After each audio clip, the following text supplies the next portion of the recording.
मां होना बहुत कठिन है। अगर दुनिया में कुछ स्त्रियां भी मां हो सके तो सारी दुनिया दूसरी हो सकती है। मां होने का अर्थ है इस बात का उत्तरदायित्व कि जिस जीवन को मैंने जन्म दिया है, अब उस जीवन को ऊंचे से ऊंचे स्तरों तक, परमात्मा तक पहुंचाने की दिशा पर ले जाना मेरा कर्तव्य है। और इस कर्तव्य की छाया में मुझे खुद को बदलना होगा, क्योंकि जो व्यक्ति भी दूसरे को बदलना चाहता हो, उसे अपने को बदले बिना कोई रास्ता नहीं है। एक और प्रश्न पूछा हुआ है, बहुत महत्वपूर्ण। पूछा है कि पत्नी की इच्छा के विरुद्ध जब पति शारीरिक उपभोग करने के लिए बाध्य करते हैं तो स्त्री की मानसिक हालत विक्षिप्त हो जाती है।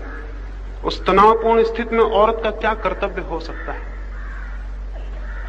और भी बहुत सी बहन मुझे निरंतर पूछती हैं। बहुत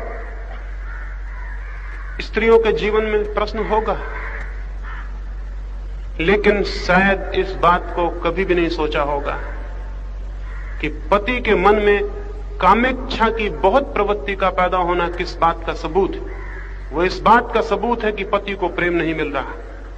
ये सोच के शायद ये सुनकर हैरानी होगी। जो पत्नी अपने पति को जितना ज्यादा प्रेम दे सकेगी, उस पति के जीवन में सेक्सुअल डिजायर उतनी ही कम हो जाएगी। शायद ये कभी ख्याल में आपके ना आया हो। जिन लोगों के जीवन में जितना प्रेम कम होता है, उतनी ही ज्यादा कामेशना और सेक्सुअलिटी होती है। जिस व्यक्ति के जीवन में जितना ज्यादा प्रेम होता है, उतना ही उसके जीवन में सेक्स नहीं होता। सेक्स धीरे धीरे क्षीण होता चला जाता है। तो पत्नी के ऊपर एक अद्भुत कर्तव्य है, पति के ऊपर भी है।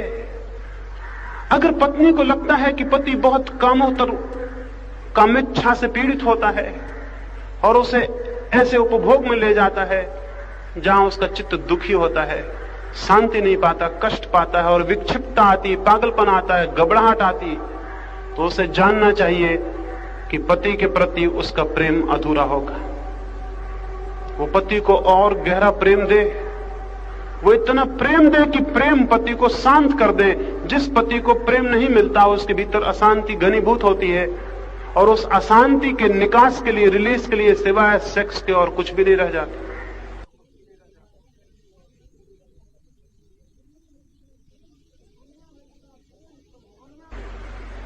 दुनिया में जितना प्रेम कम होता जा रहा है, उतनी सेक्सुअलिटी बढ़ती जा रही है, उतनी कामोत्तेजना बढ़ती जा रही है। अगर पत्नी पति को परिपूर्ण प्रेम दे, एक बहुत पुराने ऋषि ने एक अद्भुत बात कही है। एक बहुत पुराने ऋषि को एक घर में आमंत्रित किया गया था, नया विवाह हुआ था और लड़की विदा हो रही थी। उस ऋषि ने उस लड़की को आशीर्वाद दिया कि मैं तुझे आशीर्वाद देता हूं कि तेरे 10 पुत्र हों और अंत में तेरा पति भी तेरा 11वां पुत्र हो जाए। तो स्त्री घबरा गई, उसके परिजन घबरा गए कि ये ऋषि ने क्या कहा। पूछा कि इसका अर्थ, उसने कहा कि तू पति को इतना प्रेम करना, इतना प्रेम करना कि पति का तेरा प्रेम, तेरे प्रेम की पवित्रता, तेरे प्रेम की प्रार्थना पति के भीतर से सेक्स को विलीन कर दे और वो एक दिन तेरा पुत्र जैसा हो जाए। जीवन की सार्थकता और दाम्पत्य की परिपूर्ण निष्पत्ति तभी है जब पत्नी अंततः पाए कि पति भी उसका पुत्र हो गया है, वो उसकी मां हो गई। गांधी लंका गए थे, वहां किसी ने भूल से, बाबी उनके साथ थी, किसी ने भूल से उनका परिचय दिया और कह दिया कि गांधी भी आए हैं और बड़े सौभाग्य की बात है, उनकी मां बाबी आई है। बाबी घबरा गई, गांधी के साथी भी सब परेशान हुए कि तो हमारी भूल हो गई, पहले बताना था। फिर गांधी बोलने ही बैठ गए थे तो कोई उपाय ना था। लेकिन गांधी ने क्या कहा? गांधी ने कहा कि किसी मित्र ने परिचय देते वक्त भूल से सच्ची बात कह दी।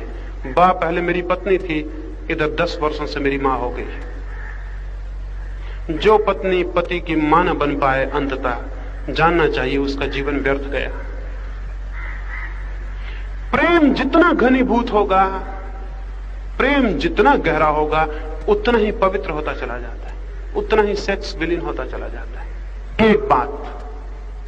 दूसरी बात, ये तो लंबी प्रक्रिया से होगा, लेकिन पूछा है पति अगर जबरदस्ती करे तो आज ही तो ये नहीं हो सकता। आज क्या होगा? इस क्षण क्या हो सकता है? पति अगर जबरदस्ती करे और कामोपभोग में ले जाए तो स्त्री क्या करे? मेरा मानना है इसे प्रयोग करें, समझें और सोचें। अगर पति जबरदस्ती ले जाता है कामोपभोग में, तो ठीक कामोपभोग के क्षण में, ठीक इंटरकोर्स के क्षण में अपने मन में पूरी प्रार्थना करें कि पति के जीवन में शांति हो, पति के जीवन में प्रेम हो। ठीक उस क्षण में प्रार्थना करें अपने मन में। उस क्षण में पत्नी और पति की आत्माएं अत्यंत निकट होती हैं, अत्यंत निकट होती हैं। उस क्षण में पत्नी के मन में जो भी उठेगा वो पति के मन तक संक्रमित हो जाता है। अगर उस क्षण में यह प्रार्थना की है कि पति के जीवन में शांति और प्रेम हो, सेक्स क्षीण हो, कामोत्तेजना क्षीण हो, उसके मन के विकार गिरें। अगर पत्नी ने यह बहुत प्रेमपूर्ण प्रार्थना की है, इसके फल तत्क्षण दिखाई पड़ने शुरू हो जाएंगे। क्योंकि उस क्षण पति और पत्नी दो शरीर ही होते हैं, उनकी आत्माएं अत्यंत निकट हो जाती हैं और उस क्षण में जो भी भाव हों वे एक दूसरे में प्रविष्ट हो जाते हैं। तात्कालिक